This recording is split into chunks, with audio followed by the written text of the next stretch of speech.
시청자 여러분 안녕하십니까. 집중진단 제주 김익태입니다. 22대 총선 결과 분석과 함께 앞으로 과제를 짚어보는 기획토론 이어가고 있는데요. 지난주 진보정당에 이어서 오늘은 보수정당의 과제를 놓고 토론해 보겠습니다.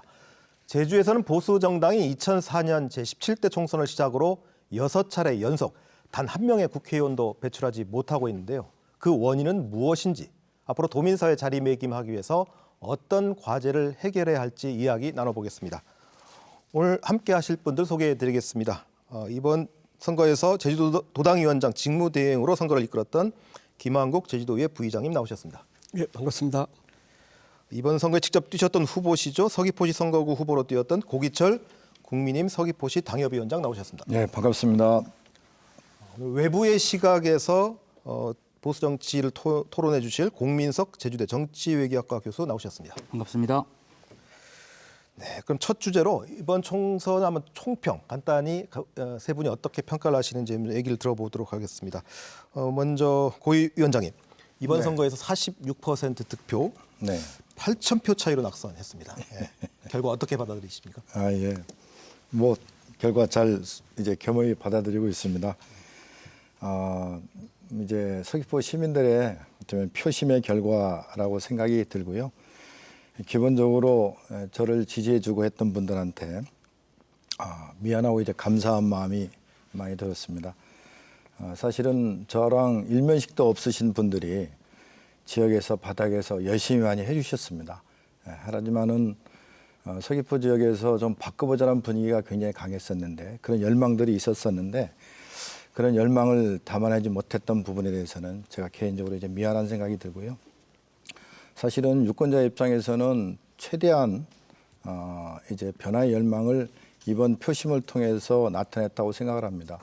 저는 개인적으로 만나면서 이번에 이제 낙선 인사 겸해서 10군데를 다니면서 유권자들 그리고 지지했던 분들을 만나는 기회를 만들었었는데 그때 제가 이런 얘기를 했습니다. 저는 비록 이제 선거에서 졌지만은 저를 지지해 주시는 우리 유권자들은 지지 않았다. 여러분들의 열망들이 이번 최대한 이번에 표심에 담아냈기 때문에 여러분들은 결코 지지 않았습니다. 단지 저는 이제 졌습니다. 이렇게 얘기했습니다. 어쨌든 변화에 대한 열망은 계속 남아있는 것 같고요. 이 부분이 이루어지지 못한 부분에 대해서는 미안으로 남아있는 선거가 아니었나 저는 그렇게 생각이 듭니다. 네, 하실 말씀이 참 많은 것 같습니다. 네.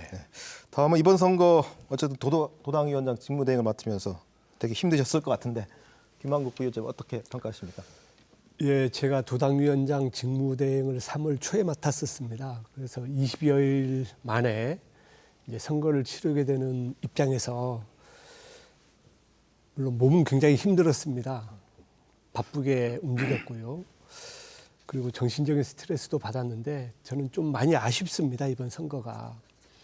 결과적으로는 아까 고기철 후보님도 말씀하셨지만 조그만 데 했었더라면 하는 그런 아쉬움이 있었고 우리 당원 여러분 그리고 도민 여러분들께서 그래도 많은 지지와 격려를 보내주심에 이 자리를 빌어서 다시 한번 감사의 말씀드리겠습니다. 네, 알겠습니다. 이번에 정치학 학자 입장에서 이번 선거를 어떻게 평가하시는지 궁금한데 어쨌든 이번 총선은 집권 여당에 대한 심판이다라고 많은 분들이 얘기하십니다. 공 교수님 어떻게 평가하십니까? 네, 일단 전 세 가지 정도 포인트에서 말씀을 드리려고 하는데요. 말씀하신 대로 첫 번째는 선거 결과가 명확하게 보여주듯이 정권 심판론이 굉장히 분명하게 작동을 했다. 그래서 윤석열 대통령에 대한 불만이 명확하게 표출이 됐고 그렇기 때문에 이제 여당이 패배한 선거였다라는 부분 말씀드릴 수 있을 것 같고요. 윤석열 대통령은 임기 초반임에도 불구하고 심판을 받았기 때문에 임기 5년 내내 이제 여소야대 분점 정부라고 하는 상황에서 통치 능력을 좀 제한받으면서 임기를 보내야 되는 상황에 처하게 됐습니다. 두 번째는 선거 구도가 굉장히 양극화됐다는 말씀을 드릴 수 있을 것 같은데요. 유권자 분포도 양극화됐고 국민의힘이나 민주당 이제 두 당도 그들의 지지를 동원하기 위해서 굉장히 선명성 경쟁을 하면서 양극화된 선거 전략을 취할 수밖에 없었다. 그래서 조국혁신당 같은 경우에도 더 선명하고 분명하게 정권 심판을 내세우면서 약진을 한 것에서 알 수 있듯이 양극화된 선거 구도가 명확히 드러났다. 이 부분을 말씀드릴 수 있을 것 같고요. 세 번째는 민주당이 이제 압승을 했음에도 불구하고 그들이 내세웠던 200석은 유권자들이 주지 않았다는 점도 주목해야 될 것 같은데요. 아시다시피 200석이면 개헌을 할 수 있는 이제 의석인데 한국 헌정사에서 200석을 특정 당에 한 적이 이 민자당의 217석이 한 번이 있습니다. 그건 이제 인위적으로 합당을 해서 나온 결과이기 때문에 정권을 심판을 하되 특정 세력에게 200석은 주지 않는 유권자의 민심, 견제 심리가 반영된 것이 아닌가 그렇게 볼 수 있을 것 같습니다. 네, 지금 세 분의 기본 입장을 들어가 봤는데요. 그러니까 지금부터는 세부적인 쟁점을 하나씩 놓고 자유롭게 토론해 보겠습니다. 먼저 이번 총선은 사실 뭐 정권 심판이라는 한 단어로 모두 해결할 수도 있는 선거이긴 합니다만, 그러니까 제주 지역의 한정에서 한번 이번 선거에서 제주 총선에서 국민의힘이 패배한 가장 중요한 원인, 중요한 사건, 중요한 계기, 중요한 분수령을 무엇이라고 생각하는지 짤막하게 한 번씩 일단 듣고 나서 그 쟁점들을 중점으로 한번 토론해 보겠습니다. 고기철 위원장님부터 짧게 좀 말씀해 주실까요? 이번 선거 패배의 원인이 뭐라고 생각하십니까? 물론 이제 제 개인적인 역량이 좀 부족했던 부분이고요. 뭐 두 번째 외부적인 변수를 좀 이렇게 고려한다라고 하게 되면은 아무래도 중앙당에서 지원이 좀 부족했었고, 특히 사전 투표가 4월 5일 날 6일 날 있는데 그 전에 있었던 4.3의 반쪽짜리 추념식이 될 수 있도록 결과적으로 중앙에서 이렇게 관심이 없었던 부분. 그리고 또 하나 얘기하게 되면은 여론조사가 이제 과연 신뢰할 수 있는 그런 바탕에서 만들어졌는가, 조사가 되었는가. 그 여론조사도 일정한 부분은 이번 선거에 영향을 미치지 않았을까 그렇게 생각을 합니다. 네, 김한국 부의장님은 어떻게 보십니까? 예, 저도 고기철 전 후보님과 같은 생각을 좀 하는 게, 일단 4.3과 관련해서는 이제 정부의 어찌 보면 무관심으로 비춰질 수 있다는 그런 도민들의 생각이 있었고요.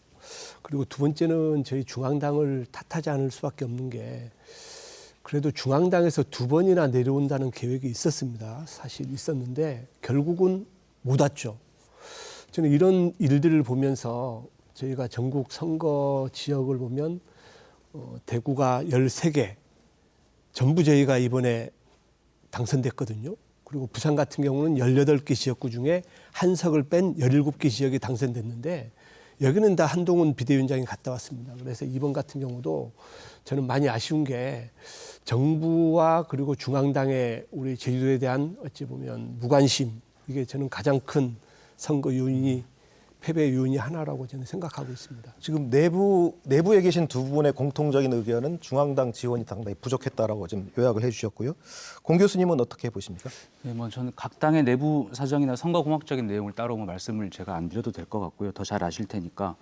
일단 제가 말씀드리고 싶은 건, 제주도의 유권자들은 어떻게 보면 늘상 해오던 대로 투표를 했다. 그래서 결과 자체도 지난 20년간 반복된 결과가 그대로 나타났다, 이렇게 볼 수 있을 것 같습니다. 바꿔서 말하면 이제 국민의힘한테는 굉장히 제주도가 험지라는 얘기가 될 수 있을 텐데요. 최근의 선거 결과를 보면 대체로 민주당 후보들이 안정적으로 55% 정도는 이제 표를 득표하는 걸로 나오거든요. 지자체 선거도 그렇고 국회의원 선거도 그런데, 이게 이제 그 정도의 유권자들이 민주당을 안정적으로 지지를 하고 있다. 유권자의 정체성이 그렇다고 볼 수 있을 거고, 정치학에서는 정당 일체감 이렇게 표현도 하는데요.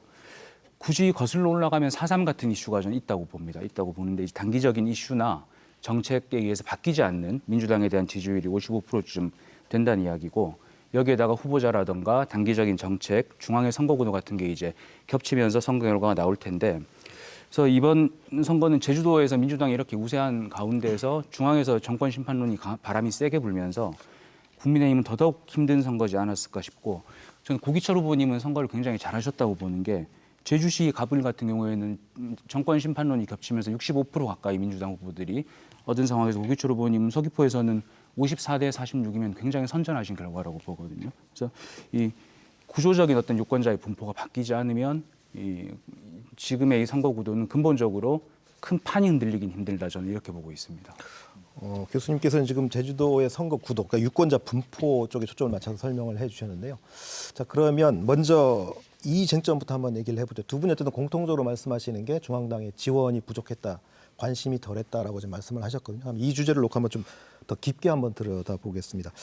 중앙당 차원의 제주 유세, 지원 유세가 사실 한 차례도 없었던 건 저도 아마 선거 추진하면 처음 봤던 일인 것 같은데, 왜 이런 일이 벌어졌을까요? 그 원인이 뭘까요? 자유롭게 토론하시면 됩니다. 예. 먼저 하시겠습니까? 우선적으로 뭐 첫 번째는 아마 수도권에 굉장히 압박을 많이 받았을 겁니다. 수도권의 위기론이 아마 이렇게 많이 확산되지 않았을까. 지난 21대 총선에서 아마 백서에서 보게 되게 되면은 앞으로 22대 선거에서는 호남에 대한 더 많은 접근, 그리고 수도권 집중, 그리고 뭐 청년층에 더 다가가야 된다는 아마 이런 백서 결과가 있었던 걸로 알고 있습니다만은 여기에 기본적으로 중앙당에서는 그 근거에서 이렇게 선거 전략을 만들었을 것이고 진행하다 보니까 아까 나왔었던 여러 가지 정권 심판론이다 이런 부분들이 예상보다는 많이 이렇게 바람이 거세게 불어서 아마 선거를 총 지휘했던 중앙당 특히 한동훈 위원장 같은 경우에는 수도권에 다니면서 그리고 또 제주도 같은 경우에는 또 지역적으로 이제 거리가 멀고 아마 선거의 어떤 효율성을 대비해서 판단한 결과 제주도보다는 수도권 쪽으로 더 치중하지 않았을까 또 충청권 쪽으로 가지 않았을까 이런 생각이 들었습니다. 수도권 위기론 때문에 나타난 반작용이라고 네. 말씀하신 것 같고요. 다른 분은요? 예, 저도 일정 부분 공감하는 게 저희 당 같은 경우에 지금 선거 막바지에 굉장히 전국적으로 여론이 안 좋았습니다. 한 예로 보더라도 이제 수도권 같은 경우에 전체 122석이 있거든요. 그 중에 서울 같은 경우에 이제 48석 중에 11석, 그리고 경기도는 60석 중에 6석, 그리고 인천 같은 경우에 14석 중에 2석. 그만큼 수도권 같은 경우 이제 저희가 힘들었다. 그래서 마지막 전략을 이제 어려웠던 수도권에 집중을 했는데도 불구하고 결과는 이렇게 그렇게 녹록치 않게 나왔습니다. 그래서 이런 전반적인 통계를 봤을 때 이번에 너무 수도권에 집중하지 않았나. 물론 건진 데도 있지만 그래서 아까 제가 서두에 말씀드렸지만 이번 선거 같은 경우는 우리 중앙당에서 편향된 이제 지역 지원 이 부분에 대해서 저는 뭐 다시 한번 말할 수밖에 없는 게 제주 같은 경우도 뭐 몇 번 오려고 했다가 안 왔고 또 그 이후에 아무런 메시지도 없고 해서 앞으로 이제 선거 전략을 짜게 됐을 때는 중앙당에서 이번 선거 결과에 대해서 엄중하게 이제 분석을 하고 해서 다음에는 두 번 다시 이런 일이 없도록 좀 했으면 좋겠다는 말씀드리겠습니다. 아무리 수도권이 위기여서 수도권에 집중할 수밖에 없는 선거 운동 기간이었다 그러 뭐 이해할 수도 있을 것 같긴 합니다만 또 제주 지역 유권자 입장에서 보면 맞습니다. 아니 그러면 후보라도 제대로 된 후보를 냈어야 되는 거 아닌가? 뭐 이런 생각. 특히 그 제주시 갑 전략 공천을 두고 후유증이 엄청 컸지 않습니까? 뭐 도당위원장이 사퇴하는 뭐 이런 아주 비상 사태까지 벌어졌는데 도대체 중앙당 무슨 생각으로 전략 공천을 했을까? 왜냐하면 제주도민들이 사실 고광철 후보가 이 자리에 안 계셔서 좀 죄송하긴 합니다만 어쨌든 누군지 잘 모르는 후보를 지금 전략 공천했단 말이죠. 왜 그랬을까요? 사실 초반에 저희 공천은 무난했다고 평가를 했었습니다. 그럼에도 불구하고 막바지에 저희가 이제 제주시 갑 같은 경우에 한 달여 가까이 이제 면접을 본 상태에서 공천을 안 했는데요.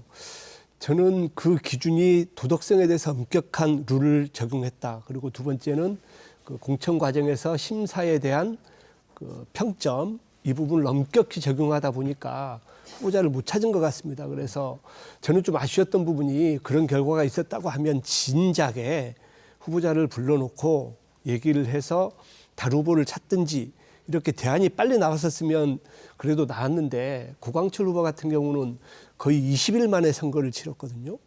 그래서 사실 고광철 후보가 지금 37% 정도 이번에 득표를 했는데 저는 이 자체도 보면 저희 당 지지율보다 앞선 결과거든요.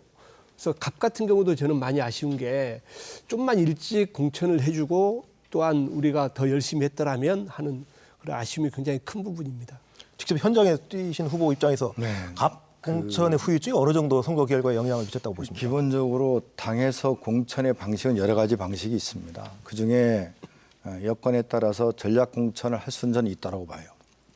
그런데 과연 누구를 전략 공천하고 그 과정이 얼만큼 이제 투명을 하고 또 그거에 따라서 기존에 이제 많이 이렇게 뛰었던 분들이 얼만큼 수용성이 있게 되는 것인가. 그리고 언제쯤 시기도 굉장히 중요한 것 같습니다. 우리 위원장님께서 말씀했듯이 이번에는 시기적으로 너무 늦었습니다. 그 전에 갑 같은 경우에는 아시다시피 당선자인 문대림 후보와 송재 후보 간에 우리 제주도민들이 바라보기에는 너무 이제 이전 투구였고 실망을 많이 느꼈던 그런 어떤 이제 경선 과정이 있었거든요. 사실 그때 좀 시기적으로 일찍 이렇게 우리 이제 고고라도 이제 이렇게 했었으면은 실망한 부분들을 이제 우리 국민의힘 후보가 자연스럽게 흡수할 수 있는 그런 어떤 전략으로 만들어질 수 있는 그런 토대가 됐었는데 시기적으로 그런 부분들이 너무 늦게 하다 보니까 좀 부족한 부분이 있었지 않나 생각이 들었습니다. 예. 그리고 나서 또 하나의 어떤 제주 우리 도당위원장이 탈당의 빌미가 만들어지는 바람에 그러다 보니까 제주도에 있는 전통적으로 지지했던 우리 지지자뿐만이 아니라 중립적에 있는 분들께서도 야 정말 국민의힘이 너무 이 정말 오합지처럼 이렇게 비춰지는 그런 모습들이 실망을 많이 했던 부분들이 현장에서 많이 느낄 수가 있었고요. 그런 부분들도 결국에는 이제 갑과 을이 비교적 이제 선거일이 도래하기 전에 이미 판세가 굳어지는 그런 결과가 발생을 해서 민주당의 당력들이 우리 서귀포 쪽에 그나마 객관적으로 서귀포가 이번에 한번 해볼 만하다는 그런 평가를 많이 받고 주목을 받았었는데 그러다 보니까 이제 갑과 을에 있는 전체 민주당 당력들이 서귀포로 또 집중하는 또 지원하게 되는 그러다 보니까 서귀포가 나름대로 어려워지는 그런 영향까지 미쳤지 않나 저는 그렇게 생각이 들었습니다. 자, 어쨌든 두 분은 좀 중앙당의 지원의 부족 그리고 공천 후유증에 따른 어떤 선거운동의 어려움들을 좀 말씀해 주셨거든요. 공 교수님 이 문제, 그러니까 중앙당이 이 총선, 제주시 총선에 지원하지 못한 이 부분에서 어떻게 평가를 하십니까? 특히 이제 서귀포는 뭐 경합 지역이었기 때문에 고기철 후보님은 굉장히 아쉬운 부분이 있으실 것 같고, 그러니까 지역당 입장에서는 중앙당의 지원이나 이제 공천이 매끄럽지 않았던 부분들은 당연히 이제 불만이 있을 수 있다고 생각하는데요.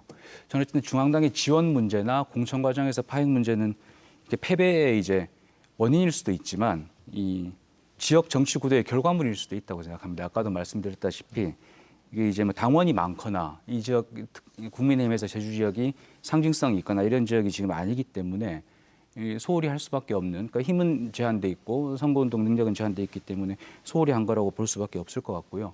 그래서 그 부분에서 지역 그 보수 정치권에서 조금 고민을 해야 될 게 지역에서 정치 구도를 바꿀 만한 이슈를 발굴해서 중앙에 계속 얘기도 하고 어필하고 지원을 받을 수 있는 건 받고 지금도 집권 세력이지 않습니까?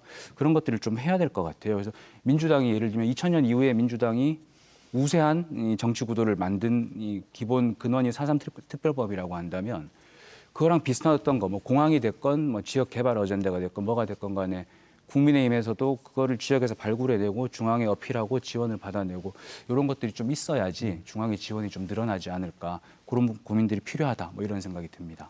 아마 정치 구도를 바꿀 수 있는 무엇이 필요하다 네. 이 말씀해 주셨는데 이건 아마 다음 주제 우리 보수 정당의 앞으로의 과제 얘기할 때 다시 한번 좀 집중 토론해 보도록 하고, 아까 그 원인 중에 고 위원장님이 여론조사 얘기를 살짝 꺼내셨어요. 그 여론조사가 어쩌면 선거 결과에 영향을 미쳤다라고 하는 이제 말씀을 해주셨는데 상당히 흥미로운 주제입니다. 요거에 대해서 한번 조금 더 깊게 들어가 보죠.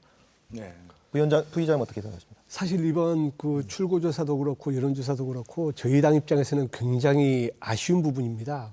출구조사만 하더라도 이제 전국적으로 뭐 물론 거의 예측은 했다고는 하지만 서귀포 같은 경우도 굉장히 그 많이 격차가 벌어졌다고 했는데 사실은 그렇게 벌어지지 않았거든요. 그래서 저는 앞으로 이 그 출구조사라든지 여론조사 자체가 사전투표와 관련된 부분들은 지금 집계가 안 된다고 저는 알고 있거든요. 그래서 여론조사도 그렇고 그 출구조사도 그렇고 좀 더 이제 체계적이고 과학적인 통계 시스템이 아니라고 하면 어느 한쪽은 또 불이익을 받을 수밖에 없기 때문에 앞으로 이 출구조사 같은 경우도 과거에는 굉장히 잘 적중했다고 하지만 이번 같은 경우는 아마 전국적으로 굉장히 출구조사에 대한 비판 여론도 저는 컸다고 생각합니다. 저는 사실 개표 방송할 때 출구조사 결과가 너무 다르게 개표 결과가 예. 진행이 돼가지고 저도 좀 개표 방송 진행하면서 당황을 좀 하긴 했는데 근데 사실 출구조사야 그 선거 끝나고 투표 끝나고 나서 발표하는 거기 때문에 선거 결과에 영향을 미쳤다고 보기는 어려운 주제인 것 같고, 핵심은 그 공식 선거운동 기간 또는 그 전에 있었던 여론조사가 선거 결과에도 영향을 미쳤다고 이제 후보는 좀 보시는 거거든요.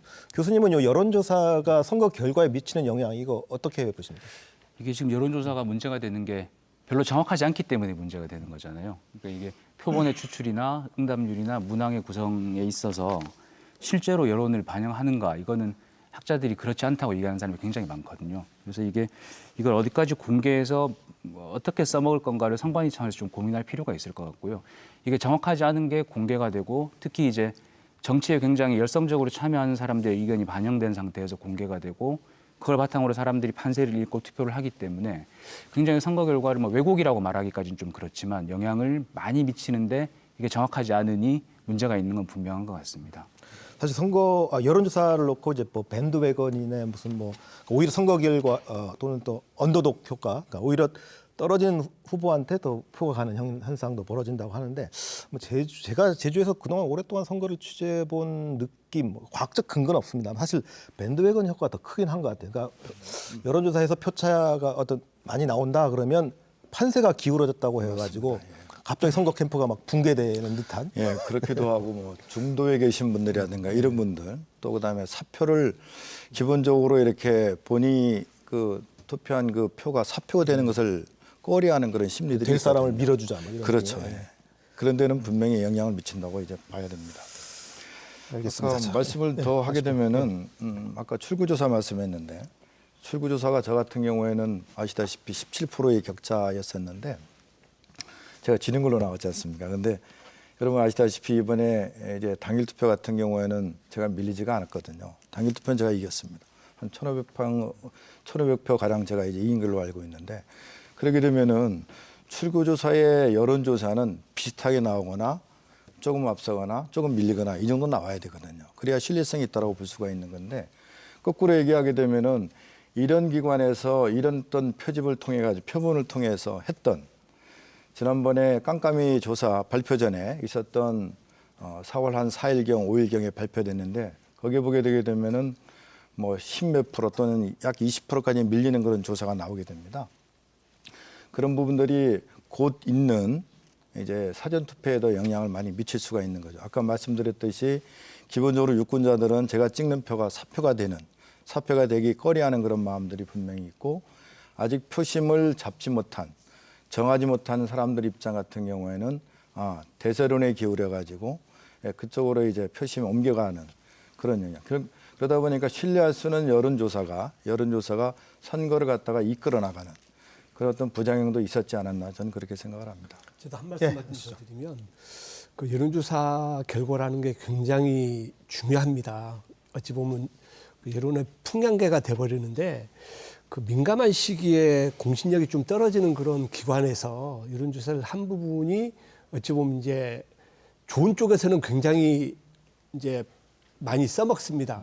근데 그 내용들에 대해서 도민들 그리고 국민들은 맞다고 보거든요. 근데 이 결과가 결과적으로 이제 선거 판세를 흔든다 했을 때는 당하는 입장에서는 굉장히 아쉬운 부분이 많을 겁니다. 그래서 앞으로 그 여론조사와 관련해서도 그 우리 중앙선거관리위원회라든지 언론기관에서도 좀 신중해야 되지 않나 그런 생각을 좀 많이 하고 있습니다. 많이 아쉽습니다 이번에. 예, 사실 뭐 진쪽 입장에서는 여론조사 결과가 내용 선거 결과에 영향을 미치지 않았나 당연히 생각할 수밖에 없는 주제입니다. 사실 여론조사는 되게 중요한 이슈이긴 해요. 선거에서 여론조사를 어떻게 다뤄야 할 것인가 되게 중요한 문제이긴 합니다만 오늘은 이 정도로 논의를 정리하고요.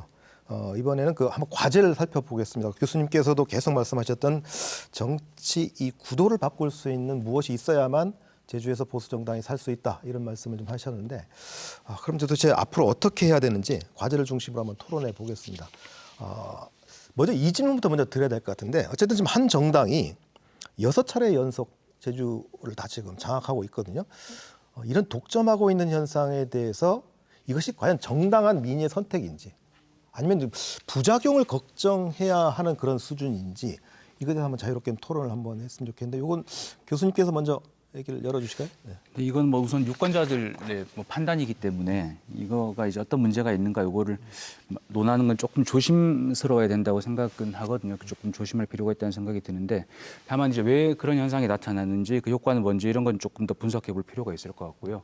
이따 얘기할 기회가 있을지 모르겠습니다만 일단은 이 의석 배분 규칙, 그러니까 선거 제도에 대해서 얘기가 좀 필요할 것 같습니다. 지금 이제 이번에 국민의힘도 이 득표율 차이에 비해서 의석률 차이가 더 많이 났지 않습니까? 그래서 선거제도 때문에 조금 손해를 보신 케이스인데요. 그래서 조금 선거제도 고민을 조금 해볼 필요가 있을 것 같고 두 번째로 지역 정치권에서 조금 이제 고민을 해야 되는 게 아까도 계속 말씀드렸습니다만 중앙에서는 경합지나 상징적으로 중요한 곳에 신경을 쓸 것이기 때문에 이 지역 정치권에서는 이제 우리 지역의 승리가 아예 어렵거나 중요하지 않은 지역일 경우에 이게 어떤 걸 가지고 좀 어필을 해서 중앙의 지원을 이끌어내고 그래서 이 지역의 판 자체를 흔들 수 있을지 그런 걸 조금 고민을 해야 될 것 같고요. 이건 국민의힘도 마찬가지지만 민주당 자체도 민주당이 독점하고 있기 때문에 선거운동을 별로 신경 안 쓸 수도 있거든요. 어쨌든 이길 지역이다라고 생각을 하면 손해는 어쨌든 간에 지역 주민들이 다 보게 돼 있기 때문에 지역 정치권에서는 그 부분을 좀 고민을 해야 될 것 같아요. 그래서 특정 정당이 독점한다. 그 당이 잘 돼서 문제다 뭐 이거라기보다는 어쨌든 한쪽이 계속 이기게 되면 양당으로부터 다 별로 안 중요한 지역으로 이제 이 지역 자체가 이 자리매김되게 되면 조금 지역 발전이나 지역 주민의 이익에 대변되지 않을 가능성이 높아진다. 이 부분을 조금 저는 고민을 해볼 필요가 있을 것 같습니다. 네, 다른 두 분 의견 궁금합니다. 예, 어쨌든 24년 이상 저희가 한석도 이제 가져오지 못했다는 점에 대해서는 저희 당으로서는 반성부터 해야 된다고 저는 생각합니다. 그만큼 도민들의 선택을 받지 못한 부분에 대해서 아까 말씀하신 대로 저희가 더 잘내야 되고요. 하지만 저희는 다만 아쉬운 부분이 뭐냐면 정치는 균형을 하고 생각합니다. 어느 지역도 이제 한쪽의 날개를 한쪽 날개로 갈 수 없듯이 어느 정도는 균형을 맞춰야 이제 지금 현재 정부도 사실 저희 국민의힘 아니지 않습니까? 그래서 우리 민주당만으로는 한계가 분명히 있을 수 있다.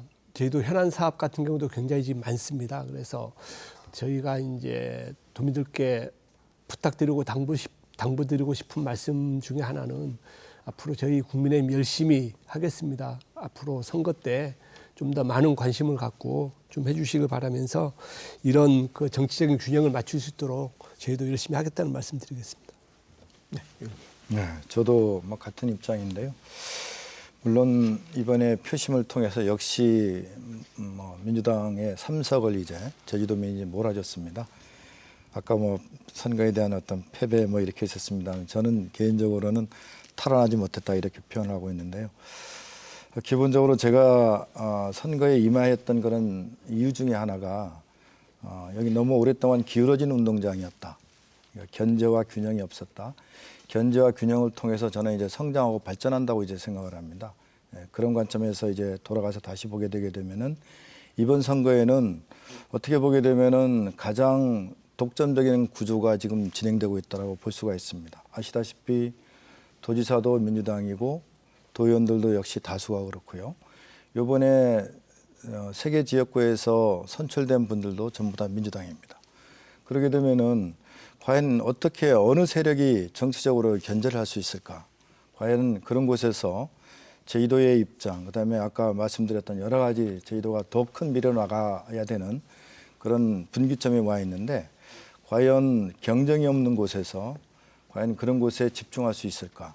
그리고 지금의 야당의 입장에서 여당의 도움이 굉장히 필요한 지역인데 과연 중앙에 있는 어떤 자원이라든가 이런 부분들을 얼만큼 제주도로 갖고 와서 발전시킬 수 있을까? 이런 부분은 사실 걱정이 많습니다.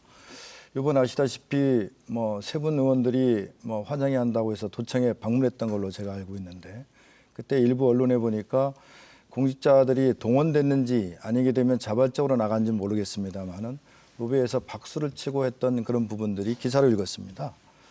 근데 그 시간에는 사실 따지고 보게 되면 귀한 시간들입니다. 도민들을 위해서 하나하나 점검하고 또 이제 업무를 해야 될 그런 시간인데 거기 나가서 이제 박수 쳐야 되는 그런 모습들이 이것도 어떻게 보게 되면은 견제가 없는 것에서 발생한 그런 일이 아니었는가 그렇게 생각이 들었습니다.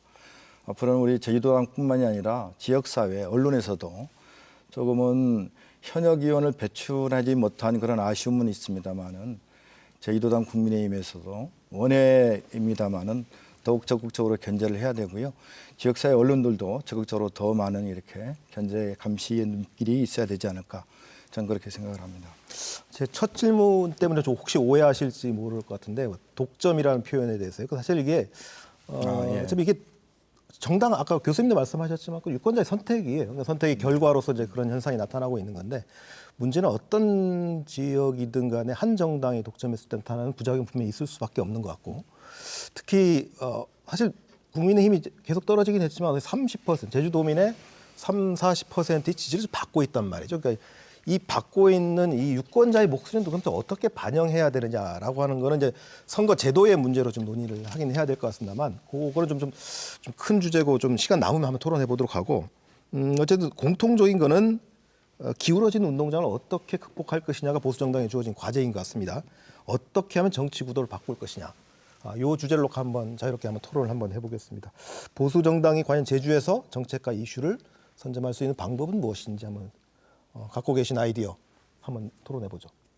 사실 그동안 저희 보수 같은 경우는 이제 60대 이상 연령층에서는 굉장히 많은 지지를 받았다고 하지만 최근에 저희 정당 지지도가 이제 가장 취약한 게 3, 4, 50대입니다. 이제 74년도생부터 94년도생까지 이분들은 어찌 보면 저희 당이 가장 취약한 유권자입니다. 그래서 이 분들에 대한 어찌 보면 정책 방향 그리고 이분들에 대한 우리 도당이 개혁해야 되는 부분들이 굉장히 많다고 생각하고요.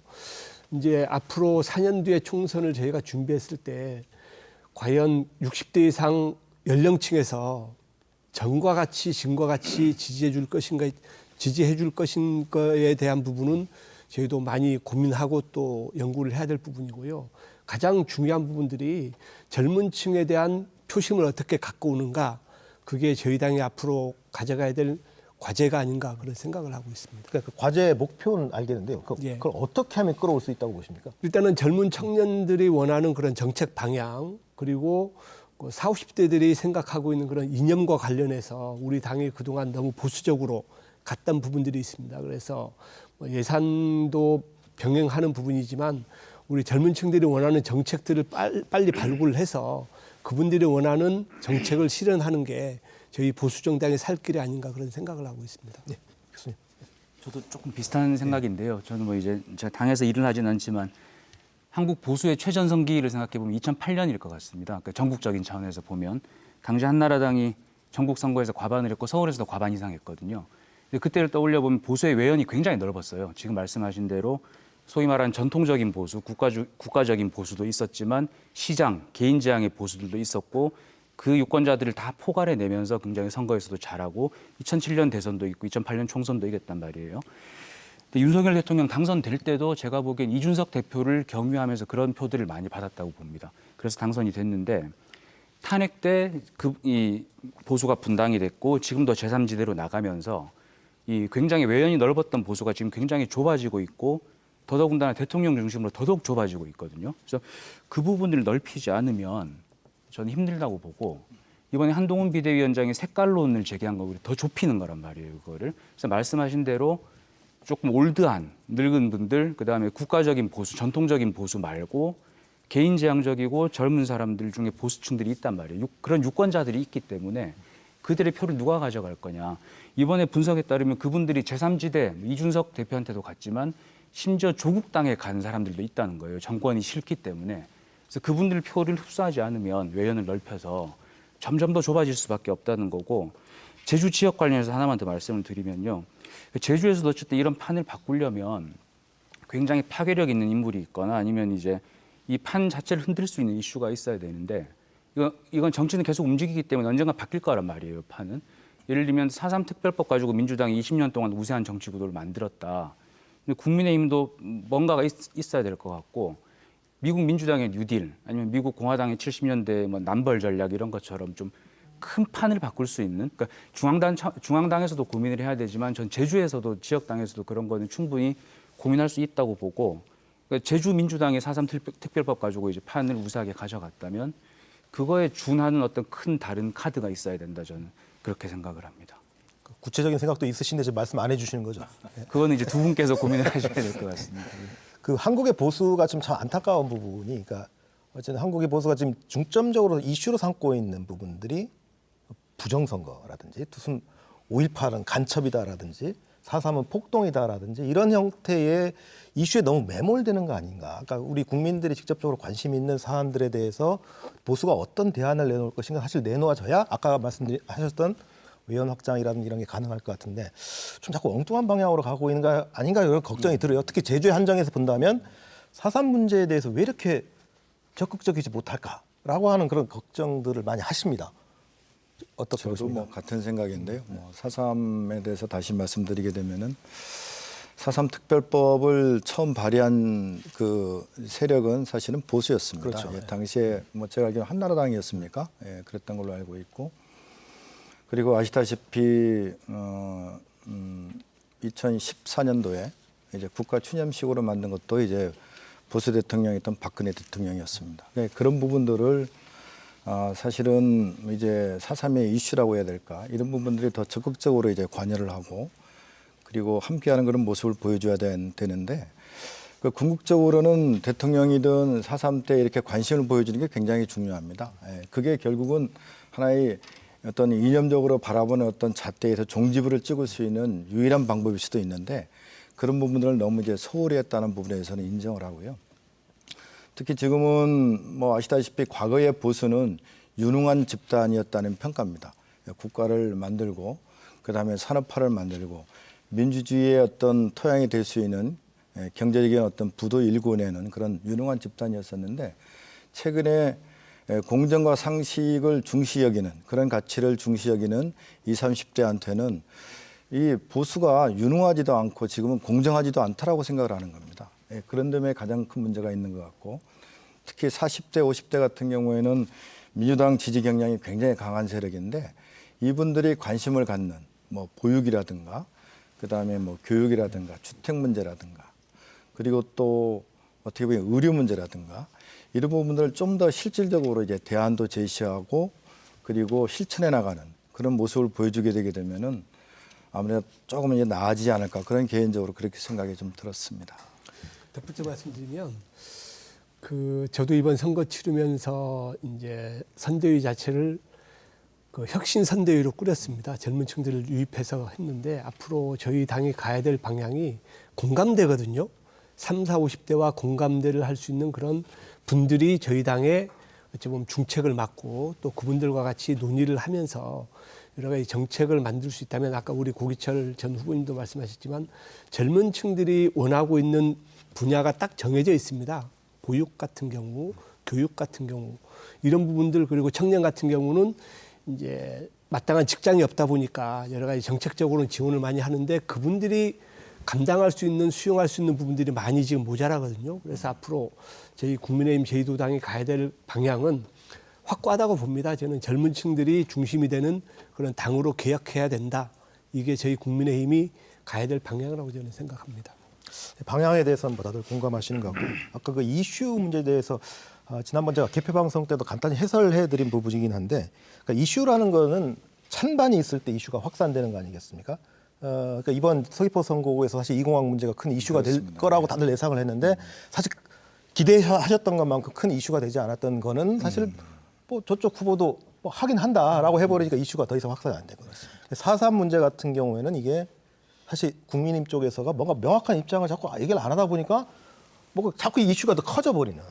그러니까 국힘도 똑같은 입장으로 가버리면 사실 4.3 문제가 제주도에서 큰 선거 이슈가 될 수가 없는데, 그런 부분이 좀 보면서 그런 느낌이 좀 들더라고요. 한 주제만 더 간단히 얘기하고 가죠. 선거제도 개혁, 아까 계속 말씀하신 부분. 그러니까 제주도에서도 30~40% 유권자가 지지하는 분명히 층이 있는데, 어쨌든 그럼에도 불구하고 한 석도 못 받는 형태. 특히 지난번 진보정당도 사실 선거제도에 대해서 상당히 관심 많은 주제이긴 합니다만, 어쩌면 이게 판 문제, 아까 그 정치 구도 판 자체가 이렇게 유권자 분포가 이렇다면 보수 정당도 이제는 선거제도에 대해서 이제는 목소리를 내야 될 때 아니냐라는 얘기들이 많습니다. 교수님께서 이거 좀 정의 좀 해주시죠. 네, 뭐 선거제도는 이제 표를 의석으로 바꾸는 규칙이지 않습니까? 완전한 제도는 없다고 생각하고요. 지금 같은 단순 다수 제도는 장점이 있다고 봅니다. 결과가 명확하게 나오고 선거 관리가 쉽고 뭐 이런 장점들이 있는데, 지금 한국의 경우에는 정치 스펙트럼이 너무 좁고 불비례성이 너무나 크기 때문에 비례대표제가 대안으로 얘기가 많이 나오는 것 같고요. 많은 국민들께서도 지지하는 걸로 나타나고 있습니다. 근데 이제 문제는 지금 두 거대 양당이 어설프게 타협한 것이 지금의 준연동형 비례대표제이고, 그 비례성이 많이 높아지지 않았죠. 그 비례대표제에 해당되는 의석이 많지 않기 때문에, 게다가 이제 위성정당의 문제도 있어서 지금 사실 이게 제도의 목적을 전혀 달성을 못하고 있습니다. 그래서 비례성을 달성한다, 이 목적을 이제 이 달성을 하려면은 독일식 완전 연동형으로 가자는 논의가 필요할 것 같은데요. 이제 문제는 그렇게 가려면 지금 국회의원이 300명이면 지역구를 150석으로 줄이고 비례를 150석 해서 지역구 의원들이 이제 일자리를 잃어야 되기 때문에 그건 불가능할 것 같고, 그게 아니면 이제 지역구 그대로 두고 비례를 250으로 늘려야 되는데 그건 좀 사회적인 논의가 많이 필요하겠죠. 국민들이 또 거부감이 있을 수 있기 때문에 그래서 그런 것들을 좀 고민을 해보고 뭐 권역별 비례대표라든가 그다음에 여러 가지 비례성을 높일 수 있는 대안들을 좀 더 창조적으로 고민을 할 필요가 있겠지만 어쨌든 지금 제도는 너무나 기형적인 제도이기 때문에 정치권에서 논의가 분명히 필요하다. 요거를 말씀을 드리고 싶습니다. 이번 총선에서도 제가 봤을 때 가장 피해를 많이 본 게 진보 정당이라고 저는 생각합니다. 지난 이제 21대 총선에서 이제 정의당이죠. 정의당에서 민주당과 같이 연대를 해서 지금의 선거 제도가 마련됐거든요. 준연동형 비례대표제. 그때 이제 만들어진 게 위생 정당입니다. 이번 같은 경우도 이제 비례대표 46개 중에 민주당이 말하는 소위 민주연합이 14석이고요. 그리고 저희가 18석이고요. 그리고 조국혁신당이 12석. 그리고 개혁신당이 2석. 그러면 지금 민주당과 저희 국민의힘 계열의 정당이 전부 다 이제 비례대표까지 가져갔단 말입니다. 그러면 아까 우리 공민석 교수님도 말씀하셨지만 이런 선거제도의 폐해를 만든 그 원인이 과거에 이제 진보정당이 만들었는데 이런 걸 예상했다고 한다면 이렇게 그때 급하게 준연동형 비례대표제로 갈 게 아니고 좀 더 논의를 해서 갔었어야 되는 아쉬움이 있고요. 또한 지금 현재 뭐 이해관계가 복잡하겠지만 제도 같은 경우는 또 중대선거구제를 좀 고민해야 될 부분이 있다고 합니다. 이제 전국적인 단위에서는 물론 뭐 호남권에서는 이제 민주당에서 반대할 것이고요. 그리고 또 우리가 강세 지역인 TK, PK 영남권에서는 또 저희 당에서 반대하겠지만 사실 이 중대선거구제도 그 제도와 같은 좀 험지 사지 같은 경우는 앞으로 논의를 해야 될 부분이고 또 이런 부분에 대해서는 이제 저희 도당 같은 경우도 이제 중앙당에 적극적으로 건의를 해서 앞으로 좀 더 나은 선거제도가 될 수 있도록 저희도 열심히 하겠다는 말씀드리겠습니다. 고 위원장님도 하시는 말씀 있으십니까? 네. 뭐 두 분 다 말씀을 주셨는데요. 사실은 현재의 비례대표의 준연동형 비례대표제는 실패한 제도입니다. 아시다시피 지난 21대하고 22대 두 번에 걸쳐서 시행을 해봤는데 소수 정당이 원내에 진입하기 좀 나름대로 원활할 수 있도록 만들어놓은 그런 이제 의도가 있었었는데 이번에 여러분들 뭐 21대나 보시거나 22대 보시게 되면은 전혀 그렇지가 않았거든요. 거대 양당에서 위성 정당을 만들므로 인해 가지고 그 목적을 달성하지 못했습니다. 변질되었습니다. 그렇기 때문에 어떤 형식이든 변동은 있어야 되지 않을까, 개정은 있어야 되지 않을까, 저도 그렇게 생각합니다. 사실 헌법보다 더 고치기 어려운 게 선거법이라는 말들을 정치권에서 많이 하는데 저는 그걸 거꾸로 해석하거든요. 그만큼 선거법이 중요하다라는, 그러니까 유권자의 어떤 민심을 어떻게 제대로 반영할 것인가. 저희 22대 국회에서 이 문제를 좀 해결했으면 하는 바람입니다. 자, 이제 토론 좀 마무리해야 될 시간인데 마지막으로 꼭 하시고 싶은 얘기 한 1분씩 시간 드리도록 하겠습니다. 고기철 후보도 먼저 말씀해 주실까요? 저부터요? 예. 네. 정말 이번에 서귀포 같은 경우에는 제1호의 세계 지역구 중에서도 가장 그래도 변화가 있을 가능성이 높은 지역이다라고 이제 평가받았던 그런 곳이었습니다. 결국은 서귀포가 오랫동안 정체돼 있었고 공항 이슈를 제가 많이 말씀을 드렸습니다만은 공항을 통해서 서귀포를 더욱 발전시키고 싶은 그런 어떤 열망들은 지금도 잠재되고 있는데 그런 부분들이 이번 선거를 통해서 많이 나타났습니다만은 그 열망을 달성하지 못한 부분에서는 다시 한번 아쉬움도 있고 그리고 지지해 주신 분들한테 감사하고 미안한 마음을 가지고 있습니다. 힘을 내십시오. 여러분들이 아까 말씀드렸습니다마는 지지 않았습니다. 졌다라고 하게 되면은 제가 진 것이고요. 여러분들의 열망은 충분히 이번 선거를 통해서 보여줬다고 생각을 하고 있습니다. 저도 계속해서 여러분들의 열망을 담아서 지역에 천착하면서 더 열심히 노력하도록 하겠습니다. 네, 고맙습니다. 자, 부의장 역시 1분 드리겠습니다. 예, 존경하는 도민 여러분, 이번 총선에도 역시 저희가 기대에 부응하지 못하는 그런 결과를 낳았습니다. 이번 총선 결과에 대해서 저희 도당에서도 나름대로 열심히 분석하고 또 변화해야 된다는 것을 생각하고 있습니다. 아까 말씀드렸다시피 저희 제주도당부터 바뀌겠습니다. 이번에 주신 회초리 저희 달게 받고 있고요. 또한 그 부분에 대해서 겸허하게 수용하고 있습니다. 앞으로도 그런 적극적인 관심 그리고 지지는 변하지 말고 우리 국민의힘에 한 번만 더 기회를 주셔서 다음 선거 때는 제가 더 잘할 수 있도록 최선을 다해 노력하겠습니다. 고맙습니다. 네, 공 교수님. 네. 다음번 선거에 국민의힘이 이기시려면 아까도 말씀드렸다시피 과감하게 변화해야 된다고 생각하고요. 아까 말씀드렸던 2008년 선거나 2012년에도 새누리당이 과반을 했는데 그때도 과감하게 기존 노선하고 다른 노선으로 가서 이겼거든요. 그래서 외연도 넓히고 과감하게 변화했으면 좋겠다는 생각이 들고 중앙당 차원에서뿐만 아니라 지역에서도 중앙당하고 대립각을 세울 건 세우고 변화 시도를 했으면 좋겠다는 생각이 들고요. 저는 20년째 국민의힘이 한 석도 못 얻어서 이번 선거도 되게 재미없게 봤습니다. 결과는 어찌 보면 뻔하고 게임에 참가하는 팀이나 선수들, 구경꾼들도 결과를 다 알고 있고 그래서 좀 김 빠지는 그런 선거였다는 생각이 드는데요. 다음번 선거에서는 안 그랬으면 좋겠다는 생각이 들고 선거가 이렇게 재미없어지면 지역 주민들이 피해를 다 보기 때문에 그래서 진 쪽은 진 쪽대로 이긴 쪽은 이긴 쪽대로 좀 선거판 자체를 좀 재밌게 만들기 위해서 노력을 해주셨으면 좋겠습니다. 공 교수님 오늘 되게 쓴 말씀을 많이 하셨는데 두 분 좀 새겨 들어야 될 것 같습니다. 세 분 오늘 출연 감사드립니다. 네, 고맙습니다. 감사합니다. 자, 지난주 진보 정당에 이어서 오늘은 보수 정당의 현실과 방향을 놓고 토론해 봤습니다. 지난 시간에도 말씀드렸듯이 진보의 날개만으로는 안정이 없고 보수의 날개만으로는 앞으로 나갈 수 없습니다. 보수의 정치를 바로 세워야 우리 사회는 균형을 잡고 안정과 혁신을 동시에 이뤄낼 수 있을 겁니다. 여전히 우리 사회의 주류라고 할 수 있습니다. 이 보수 정당의 새로운 길을 응원하면서 오늘 집중진단 제주 마무리하겠습니다. 다음 주 이 시간에 다시 뵙겠습니다. 시청해 주신 여러분 고맙습니다.